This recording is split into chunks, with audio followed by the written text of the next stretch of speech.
El deteriorament cognitiu augmenta la vulnerabilitat i la vulnerabilitat pot convertir-se en maltractament.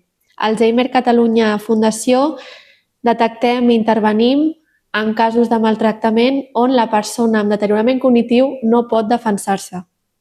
Soc la Laura Nadón, soc psicòloga forense i soc la referent del projecte de maltractament de la Fundació. Durant el 2025 hem atès a un total de 151 persones, de les quals 51 eren víctimes de maltractament i 30 eren la persona autora de maltractament. Cada vegada hi ha casos de més complexitat on es barregen diverses tipologies de maltractament.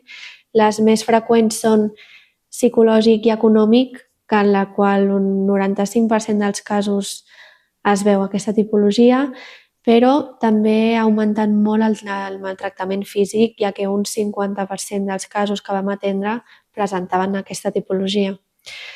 I l'any passat es van posar denúncies penals en un 34% dels casos, fent una feina d'empoderament de les víctimes i assessorament legal que ha permès poder avançar per aquesta via més penal.